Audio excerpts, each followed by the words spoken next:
Hello नमस्कार, मी Dhanashree house क्वीनमध्ये तुमचं खूप सारं स्वागत करते. आजचा दिवस तुम्हाला खूप छान आनंदात जाऊ दे. तुमच्या मनातल्या सगळ्या चांगल्या इच्छा स्वामी महाराज पूर्ण करू दे.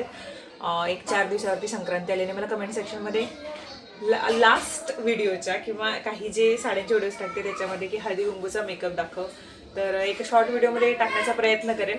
जे कोणते प्रोडक्ट्स म्हणजे कमी रेंजचे आहेत, कारण खूप जणी म्हणतात की साड्या पण कमी रेंजच्या दाखव आणि बाकी सगळ्या गोष्टी, पण ठीक आहे म्हटलं करूयात आपण. आणि खूप दिवसानंतर शॉपिंगला गेलो होतो. सध्या शॉपिंगचं नावच होत नाही आहे, कारण असं की तेवढा टाईम होत नाही आहे ॲडजस्ट करायला. आणि आज आम्ही गेलो होतो मला सँडल घ्यायला, कारण खूप आधी घेतले होते सँडल आणि ते खराब झाले, त्याच्याकडे पण माझं लक्ष नव्हतं. आणि म्हटलं ठीक घेऊयात, तर मी आज सँडल घेतलं ते पण दाखवते. आणि प्लस माझं नशीब किती चांगलं आहे बघा, की आज गेलो होतो तर मॉलमध्ये सगळे जे ब्रँडेड शॉप आहेत तिथंसुद्धा सेल लागला होता. इवन माझ्या सँडलवरती नाही, पण सचिनच्या जे वुडलँडचे हे होते त्याच्यावरती आम्हाला मेन म्हणजे डिस्काउंट मिळाला, जो कधीच मिळत नाही. आणि बाकी कपड्यांवरती सुद्धा. तर मग पॅन्टलून्समध्ये 2 ड्रेस घेतले. मी ते असं घ्यायचं काही इच्छा नव्हती, पण ऑफ लागलं म्हटलं तर बघूया म्हटलं. 2 ड्रेस घेतलेत. त्यातला एक जो व्हाईट कलरचा तो खूप सुंदर आहे, तो तुम्हालाही आवडेल. आणि तो फक्त उद्यापर्यंतच 50% सेलमध्ये आहे, म्हणजे 50% ऑफमध्ये आहे. तर तुमच्या साईडला पॅन्टलून्सचं कुठलं शॉप असेल किंवा RCTला जर जाऊ शकत असेल मुंबईमध्ये, तर तुम्ही तिथून घेऊ शकता. तिथे आहे तो अवेलेबल, तो पण दाखवते मी. तुमचे काय दाखवत नाही माझ्याकडे. आम्ही बॉक्स नको म्हटलं. हे सुंदर मिळाले मला, खूप दिवसानंतर ही छान डिझाईन मिळाली. आणि हे काय दिले त्यांनी? तो हा फुकट आहे तो. माझं नशीब लईच चांगलं होतं. हे मस्त आहेत, खूप सुंदर आहेत. आणि सगळ्यांच्या वरतीच मी काय ऑल इन वन टाईपमध्ये म्हणते घेतलं. आणि ड्रेस जो होता तो दाखवते. हा ड्रेस खूप मस्त आहे आणि याची ॲक्च्युअल प्राईस की नाही 1899 आहे, पण 50% ऑफ आहे याच्यावरती. मग 1899 म्हटलं तरी किती होतं तो? 1800 9 दुने 18 950 रुपयाला आहे हा. आणि कॉटन आतलं फॅब्रिक आहे, वरचं थोडंसं मला वाटतं हे वेगळं आहे, मला नाव याचं समजत नाही, पण खूप सुंदर ड्रेस आहे हा. आणि जर घेऊ शकत असाल तर 900 रुपयामध्ये आता तुम्हाला मिळू शकतो हा. खूपच मस्त आहे, कपडासुद्धा आतला खूप छान आहे. आणि 26 जानेवारीपर्यंत तिथे सेल आहेत, पण हा जो 50%चा सेल होता हा उद्यापर्यंतच आहे. आणि त्यामध्येच हा एक मी घेऊन आले. हे 2 मिळाले. आता हा कितीचा होता माहिती आहे? हा 1499चा, म्हणजे दोन्ही मिळून मी 1700 पे केलेत त्यांना आणि घेऊन आले ह्या 2 गोष्टी. बाकी असं काही नाही. बाकी मी प्रकाश फॅब्रिक्समध्ये गेले होते. मला एक जो ब्लाऊज आहे, म्हणजे तो ब्लाऊज खाली कुठेतरी ठेवला आहे की, तर त्या ब्लाऊजला हे फॅब्रिक अटॅच करून एक डिझाईन बनवायची आहे. आणि ती जी साडी आहे ती तुम्हाला नंतर दिसेलच. तर ह्या सगळ्या गोष्टी आता घेऊन आले. हे सगळं पसार आता ठेवायचं आहे. आपला ब्लॉग आज कंटिन्यू राहील. आणि नवीन वर्षाचं रेझोल्युशन काय म्हणून खूप जणांनी विचारलं की लास्ट टाइमला केलेलीस तसा व्हिडिओ तू करणार नाहीस का? तर ह्यामध्ये सांगते मी, माझं एकच रेझोल्युशन आहे, ते म्हणजे स्वतःला मागच्या वर्षीपेक्षा अजून बेटर बनवणं. मग त्याच्यामध्ये स्वतःची हेल्थ आली, ओव्हरऑल मेंटल हेल्थ आली, फिजिकल आणि फायनान्शियल हेल्थ सुद्धा आली. यामध्ये आता लास्ट इयरला बघितलं, म्हणजे जे न्यू इयर आम्ही सेलिब्रेट केलं, ज्याच्यामध्ये आम्ही बाहेर गेलो होतो सगळे, आणि तिथे खाणं म्हणजे मी विचारच नाही केला. आणि त्यात माझी ट्रिप पण झाली होती.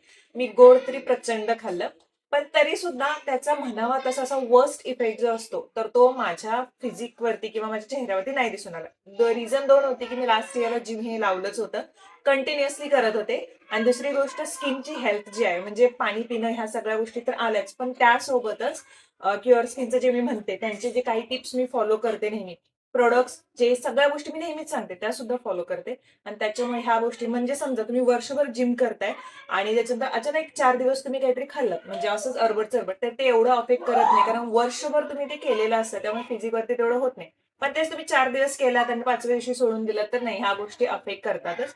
तसंच आहे स्किन केअरमध्ये. जर तुम्ही म्हटलं, तर मी जेव्हा क्युअर स्किन ॲप डाउनलोड केलं होतं, तर त्यांच्या प्रोडक्ट सोबतच त्यांनी दररोज काही टिप्स देतात ज्या खूप महत्त्वाच्या असतात वेट मेंटेन करण्यासाठी. आणि काही गोष्टी असतात, म्हणून तुम्हाला मी डिस्क्रिप्शनमध्ये मी लिंक दिलेली आहे, कमेंटमध्ये सुद्धा लिंक दिलेली आहे. ते तुम्ही क्युअर स्किन ॲप डाउनलोड केलं तर तुम्हाला माझा कुपन कोड वापरला प्रोडक्ट परचेस करताना 100 रुपीचा ऑफ तर मिळून जाईल. पण ॲपमध्ये तुम्हाला खूप साऱ्या गोष्टी मिळतात. फ्री चेकअप म्हणजे फ्री फॉलोअप असतो. डॉक्टरांना तुम्ही घर बसल्या तुमचे कन्सर्न सांगू शकता तुमच्या भाषेमध्ये. कोणतेही असू द्या, तुमच्याबद्दलची सगळी माहिती विचारली जाते तुमच्या हेल्थ बाबतची, आणि त्यानंतरच प्रोडक्ट जे आहे ते तुम्हाला सजेस्ट केले जातात, ज्याच्यामध्ये तुमचा जो स्किन कन्सर्न आहे त्याच्यावरूनच. म्हणजे तुम्ही कुठे बाहेर जायची गरज नाही, अपॉइंटमेंटसाठी रांगा लावायची गरज नाही, पैसे द्यायची गरज नाही अपॉइंटमेंटसाठीचे. फक्त इथे तुम्हाला प्रोडक्टचे किट जे असतात तर त्याचेच पैसे फक्त पे करावे लागतात. आणि हे जे माझं रेझोल्युशन आहे की जसं म्हटलं स्किनच्या बाबतीतली काळजी, कारण हे माझ्यासाठी वर्स्ट होतं. माझे ॲक्ने जर तुम्ही बघाल गेल्या 4-5 वर्षापूर्वीचे इथे फोटो मी लावते, वर्स्ट होते, आणि त्याच्यामुळे मला स्कार्स राहिले होते, आणि स्कार्ससाठी मी जे ट्रीटमेंट जे आहे ती घेत होते. बऱ्यापैकी ते कव्हर झाले, कारण फक्त क्रीमने ते कव्हर होत नाहीत. एखाद्या जखम झाल्यासारखी असते ती, तर तुम्हाला कंटिन्युअसली बाकी सगळ्या गोष्टी सुद्धा कराव्या लागतात. डाएट घेणं, हेल्थ व्यवस्थित मेंटेन ठेवणं, मग ह्या सगळ्या गोष्टी मी करत आले. आणि होप सो की तुम्हाला सुद्धा असे जर स्किन कन्सर्न असतील तर तुम्ही क्युअर स्किन ॲपमध्ये तिथे जाऊन ॲप ओपन करून सगळ्या गोष्टी कंप्लीट करून, सर्टिफाईड डर्मॅटॉलॉजिस्ट असतात ते फक्त तुमच्यासाठी अपॉइंट केले असतात, तुमचा फॉलोअप घेतात. त्याच्यानंतर तुमचं जे स्किन अनालिसिस असतं त्याच्यावरून ते तुम्हाला सगळ्या गोष्टी सांगतात. त्यासोबतच ते तुमचा जो ट्रॅक असतो तर तो सुद्धा तिथे राहतो. या सगळ्या गोष्टी क्युअर स्किन ॲपमध्ये आहेत. सो डिटेल्स मी दिलेले आहेत. आणि रिझोल्युशन माझं हेच आहे, physical health, mental health, financial health आणि ओव्हरऑल फॅमिली हेल्थ ही चांगली मेंटेन ठेवणं, कारण हेल्थ इज वेल्थ म्हणतात शेवटी. सो असं आहे रिझोल्युशन माझं ह्या वर्षीचं. बाकीचं काय मग आता ह्या वर्षी तुम्हाला दिसेल जसे जसे मी ब्लॉग्स करेन. आता मी तुम्हाला सँडल जी आहे ती घालून दाखवते, कारण मला ही फार आवडली आणि मला दाखवायची आहे तुम्हाला.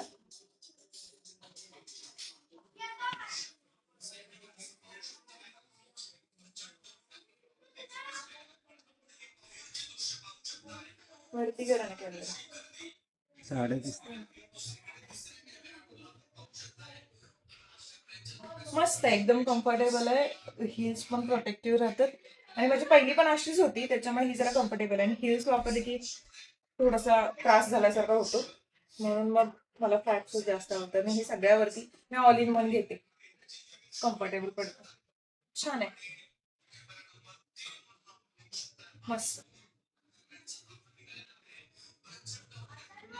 चलो आता आवरूयात, पसारा खूप पडलाय. दुसऱ्या दिवशी दिवसभर ताई, दाजी, तन्वी, अक्षय आले होते, तर दिवस आमचा त्याच्यामध्येच गेला. खूप मजा आली, कारण खूप दिवसानं परत असं एकत्र भेटलो. संध्याकाळी जेवण एकत्र केलं, त्यानंतर आम्ही आईस्क्रीम मागवलेलं.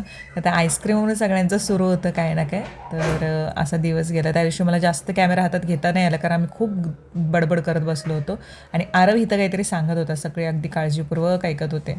त्या दिवशी रात्री ते गेले. दुसऱ्या दिवशी सकाळचं तुम्हाला दाखवते. आता कस्तुरीचं टायमिंग थोडं चेंज झालं आहे, दररोज संध्याकाळी यायची ती, आता कधी कधी सकाळची पण येऊ लागली आहे. आणि आली ना अशी दरवाज्यावरती, आमचं कोणाचं लक्ष नसेल तर दरवाज्यावरती जोरात हाताने अशी खरखर करते, ते समजून जातं. जोपर्यंत आमच्या कोणाचा आवाज येते तोपर्यंत बाहेर अशी बसून असते ती. आणि तिला वाटलं की तिला माया करायची आहे किंवा प्रेम असं हे असेल तर ती जवळून उभं राहते, आणि डोक्यावरून जेव्हा हात फिरवेल ना तेव्हाच तिथून निघून जाते. आता असं झालं आहे ना, आज भोगी आहे, आणि सकाळपासून आमच्याकडे इलेक्ट्रिसिटीच नाही आहे. काय झालं रिझन माहीत नाही. मला वाटतं 7:15ला जे इलेक्ट्रिसिटी गेलेली आहे ते अजून येणे. त्याच्यातच स्वयंपाक सगळा करून घेतलेला आहे. ताई बाकीचं करून गेलं, बाकी जे गाजराचा हलवा ते आहे जे आता दाखवायचे ते करून घेतलं. भाकरीचं म्हणाल तर भाकरी आता मिक्स आम्ही धान्य करून आणलेलं, तर तेच पीठ आहे, त्याच्यामुळे बाजरीच्या भाकरी काय असं हे नाही केलं, कारण मिक्सच असतं सगळं त्याच्यामध्ये पूर्ण. त्यामुळे तेच आता दाखवायचं आहे मला नैवेद्य, कारण लाईटची वाट बघून बघून थकलो आता म्हटलं नैवेद्य दाखवूया. आणि खूप आज गोंधळ झाला आहे लाईटचा, खूप म्हणजे खूपच. मला एक आलेला अनुभव सांगते. मुंबईमध्ये येऊन आता जवळजवळ किती वर्ष झाली मला, 10 वर्ष. लग्नानंतर बैठ्या चाळी मी बघितल्यात, कधी कुठला प्रॉब्लेम आलेला नाही. पाण्याचं तर कधीच नाही, 24 तास पाणी असतं. लाईटचा कधी कधी इश्यू होतो कधीतरीच. पण याच्यामध्ये एक पॉलिटिकल व्यक्ती आहे जिच्याबद्दल मला बोलावं असं वाटेल, कारण आता निवडणुका पण आलेल्या आहेत, आणि ही मी म्हणजे आता गेले 5-6 वर्ष ती व्यक्ती माझ्या कॉन्टॅक्टमध्ये आहे.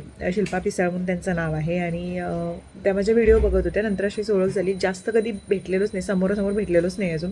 जे काय असेल ते फोनवरतीच झालेलं आहे. जेव्हा आत्ता म्हणजे आज सकाळी लाईट नव्हती इथं, आणि मी लवकर फोन केला नाही, आणि मला नंतर लक्षात आलं की मी यांना फोन करू शकते. 4-5 तास झालं तर मी फोन केला की ताई आणि असं असं इथे इलेक्ट्रिसिटी नाही आहे, आणि सणवार आहेत, आणि गावाकडे कसं मोकळं वातावरण असतं, काही प्रॉब्लेम एवढा होत नाही जर इलेक्ट्रिसिटी नसेल तरी. तर इथं असं असं होतं आहे, त्यांनी म्हटले तू आधी का नाही सांगितलीस, एवढा वेळ का थांबली आहेस आणि सांगायचं ना लवकर. त्याने अर्ध्या तासाच्यात तो प्रॉब्लेम सॉर्ट केला. म्हणजे जोपर्यंत एखादा प्रॉब्लेम एखाद्या भागात आहे आणि जोपर्यंत तो जात नाही एका जिम्मेदार व्यक्तीकडे, तोपर्यंत तो प्रॉब्लेम सॉल्व्ह होणार नाही. त्याच्यामुळे आपल्या भागातले प्रॉब्लेम आपण त्या कन्सर्न व्यक्तीकडे सांगितले पाहिजे. तर मला ह्यांचीच ओळख आहे जास्त, त्याच्यामुळे ह्याच्या आधी पण जेव्हा कधी या 5-6 वर्षात मला इश्यू आले किंवा इथे कधी अचानकच पाणी गेलं आणि राहिलं नाही, तर त्याच्यासाठी पण मी त्यांना मेसेज केला, कॉन्टॅक्ट केला. लगेच त्यांनी कधी दुर्लक्ष केले नाही. मेसेज जरी केला तरी त्यांनी त्याच्यावरती ॲक्शन घेतली. भलेही त्यावेळी निवडणुका नसतील किंवा काही आमचं संबंध एवढा काहीच नाही, तरीसुद्धा 5-6 वर्ष त्यांची हेल्प मला भरपूर झाली. माझ्या स्वतःसाठी नाही म्हणते मी, इथे काय प्रॉब्लेम आला तर मी त्यांना सांगायची की इथे आमच्याकडे लाईट गेले, इथे आमच्याकडे पाण्याचा प्रॉब्लेम आला आहे आणि असं झालं आहे, असं झालं आहे. पण ते लगेच, म्हणजे त्यांचे सासरे जे आहेत ते माझे नगरसेवक होते, त्यामुळे त्यावेळी ते याच्यातसुद्धा नव्हते, म्हणजे त्या पदावरती सुद्धा नव्हते, पण तरीसुद्धा त्यांनी ती कामं करून आणली की या भागातला हा प्रॉब्लेम सॉल्व्ह झाला पाहिजे. त्यामुळे आपण जेव्हा कधी एखादा निवडतो आपल्या प्रभागासाठी व्यक्ती, तर मेन 2-3 गोष्टी तरी लक्षात आल्या पाहिजे. त्या व्यक्तीने ह्यापूर्वी काही कामं केलेत का, किंवा त्या व्यक्तीने कोणती गोष्टी करून आणलेत, आपल्या भागाच्या विकासासाठी काय व्यक्ती हा करू शकतो. गावच्या सरपंच तुम्ही निवडत असताना सुद्धा ह्या सगळ्या गोष्टी लक्षात घेतल्या पाहिजेत. एखाद्या व्यक्ती म्हणजे किती सुधारणा घडवून आणू शकतो, आणि तो व्यक्ती जर परत मतदानाला उभं राहिला असेल सरपंच होऊन सुद्धा, तर त्याने काय केलेलं आहे गावासाठी. आपल्या गावात एखादं ग्रंथालय असलं पाहिजेत, आपल्या गावात एखादी जिम, म्हणजे चांगली जिम असली पाहिजे जी सगळ्यांसाठी हे असेल, म्हणजे फ्री ऑफ कॉस्टमध्ये जे घेतील. त्याच्यानंतर गावात एखादं गार्डन, रस्ते चांगले झाले पाहिजेत, गाव स्वच्छ राहायला पाहिजे. त्यासाठी किती निधी मंजूर झालेला आहे, काही गोष्टींसाठी निधी मंजूर होतो, ते पण आपल्याला समजलं पाहिजे. आपण मतदान करून त्यांना आपल्यासाठी एक प्रतिनिधी म्हणून निवडतो. कशासाठी? की आपल्या गावची सुधारणा व्हावी, आपली सुधारणा व्हावी, आपल्या देशाची सुधारणा व्हावी. त्यामुळे आपला हक्क हा बनतो की आपण त्यांना विचारणं, तुम्ही ही आश्वासनं दिला होता ते तुम्ही कंप्लीट केलं का, किंवा एखादा पक्ष म्हणून मतदान न करता त्या व्यक्तीनं काय केलेलं आहे त्या व्यक्तीला मतदान करा. हा पक्ष चांगला आहे, हा पक्ष वाईट आहे असं काही नसतं. त्या पक्षातली माणसं, त्या माणसाने केलेली कामं हे बघून आपण त्यांना मतदान करायचं असतं. पैशाची पाकिट आली, 4-5 दिवस तुम्हाला पुरतील, पण जो व्यक्ती तुम्ही निवडून देणार तो 5 वर्ष तुमची कामं करू शकतो का, तुमचं जे भाग आहे, तुमचं गाव, जिल्हा, तुमचं शहर, तुमचा देश, तो बदलवू शकतो का, चांगल्या सुधारणा आणू शकतो का, हे आपण लक्षात घेतलं पाहिजे. आपलं असं असतं की ह्याला निवडून द्या, त्याला नाही, आपलं एकसुद्धा मत खूप इम्पॉर्टंट असतं. आणि अशा व्यक्तीला निवडून देणं जो व्यक्ती पदावर नसतानासुद्धा तुमचं म्हणणं ऐकतो, तुमचं जो प्रॉब्लेम असेल, तुमच्या गावचा प्रॉब्लेम असेल, तो सॉल्व्ह करण्यासाठी हेल्प करतो, तीच व्यक्ती आहेत. आणि त्यांनी सुधारणाच काही केले नाही तर त्यांना निवडून देण्यात काहीच अर्थ नाही. फक्त घराणेशाही चालू आहे किंवा काही चालू आहे तर नाही. ते लोक चांगले असतील तर त्यांना निवडून दिलंच पाहिजे. कोणीतरी काहीतरी सांगतंय, ह्या अशा गोष्टी आहेत, तशा गोष्टी आहेत, आणि ह्यांना मतदान करू नका, त्यांना मतदान करू नका. तुम्ही तुमचं डोकं वापरा. देवाने आपल्याला दिलेलं आहे, सगळं बुद्धी आहे, विचार करण्याची एक कपॅसिटी दिलेली आहे, की समोर आपल्याला दिसतं का हा माणूस, हा पक्ष किंवा हे व्यक्ती, हे सगळे लोक चांगलं करतात आपल्यासाठी, आपल्या भल्याचा विचार करतात, तर त्यांना निवडून दिलं पाहिजे. आणि आपल्याला हेही समजते की हे लोक पैसे का वाटतात. तुम्हाला जर गॅरंटी आहे की तुमचा पक्ष चांगलं काम करतो, तुमचा व्यक्ती चांगलं काम करतोय, तर तुम्हाला पैसे वाटण्याची गरजच नाही आहे. काय गरज आहे? मग तुम्ही विकत घेतल्यासारखं होते तर नाही. त्यामुळे थोड्या लोभासाठी आपलं व्हॅल्युएबल मत जे असतं ते वाया घालू नका. चांगला उमेदवार जो देशाचं चांगलं करेल, आपल्या गावचं चांगलं करेल, आपल्या गावचा विकास करेल, आपल्या शहराचा विकास करेल, ज्या गोष्टी महत्त्वाच्या आहेत सध्या, जे रोड सेफ्टी नाही आहे सध्या काही ठिकाणी, तरी ह्या वर्षी केलेला रोड पुढच्या वर्षी नसतो. ह्या वर्षी एखादं आश्वासन दिलं जातं ते कंप्लीट होत नाही. जो व्यक्ती करेल हे सगळं, तर त्याच्यासाठी मतदान करणं खूप गरजेचं आहे. आणि प्रत्येकाचं जे वोटिंग आहे ते खूप इम्पॉर्टंट आहे ह्या सगळ्या गोष्टींसाठी. तर माझं तरी हीच गोष्ट आहे की जे मतदान तुम्ही कराल तर अशा व्यक्तीला निवडा जो ह्या गोष्टी करू शकेल.